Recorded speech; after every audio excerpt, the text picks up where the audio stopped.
ఈ నైవేద్యాన్ని తిమ్మనం అంటారండి. గుడిలో అయితే ఆవు పాలతో తయారు చేస్తారు.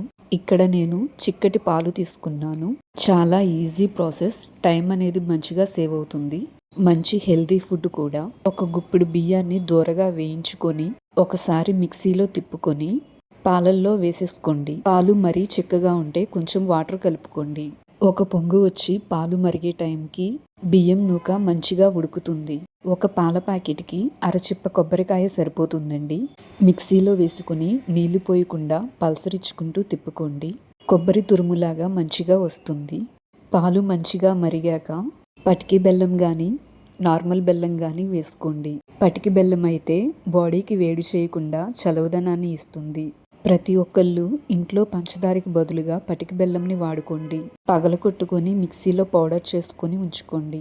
చిన్నపిల్లలకు పాలల్లో పటికి బెల్లం వేసి ఇవ్వడం వల్ల అస్తమానం జలుబు అలాంటివి అటాక్ అవ్వకుండా ఉంటాయి. ప్యాకెట్ పాలకి 2 గుప్పిళ్ళ పటికి బెల్లాన్ని తీసుకున్నాను. మీరు మీ టేస్ట్కి తగినట్టుగా అడ్జస్ట్ చేసుకోండి. పటికి బెల్లం కరిగిపోగానే కొబ్బరి తురుమును కూడా వేసేసుకొని నెమ్మదిగా కలుపుకోండి. కొబ్బరి తురుమును వేశాక 3 నిమిషాల కంటే ఎక్కువసేపు ఉంచాల్సిన అవసరం లేదు. అలాగే ఒక యాలుక్కాయ, కొంచెం జీడిపప్పు, బాదం పప్పు, మీకు నచ్చిన డ్రై ఫ్రూట్స్ని తీసుకొని దూరగా వేయించుకొని మిక్సీలో పలుకులుగా పలసరించుకోండి. డ్రై ఫ్రూట్స్ పలుకులను కూడా ఇందులో వేసుకొని 1 నిమిషం పాటు తిప్పుకొని ఆపేస్తే సరిపోతుంది. ఈ ప్రాసెస్ మొత్తం సిమ్లోనే ఉంచుకోండి. పాలు మరిగేంత వరకే పనండి. తర్వాత కొబ్బరి తురుము, డ్రై ఫ్రూట్స్ వేసుకోవడమే. వేడివేడిగా తిన్నప్పుడు ఒక రుచి అండి.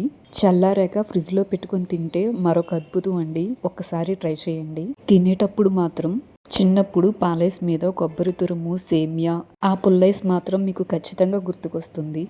దానికంటే కూడా మధురంగా ఉంటుంది. బయట కొనే స్వీట్స్ కన్నా, ఆయిల్ ఫుడ్ కన్నా ఇంట్లో వారానికి ఒకసారి ఇలా ట్రై చేసి పెట్టండి. మెయిన్ హెల్త్ పాడవకుండా ఉంటుంది. ఈ వీడియో మీకు ఉపయోగపడింది అనిపిస్తే ఒక లైక్ కొట్టి సబ్స్క్రైబ్ చేయొచ్చు కదా.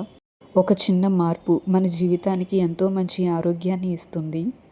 పంచదారకి బదులుగా పటికి బెల్లాన్ని వాడుకలో ఉంచుకోండి. దీన్ని కొబ్బరి పాయసం అని కూడా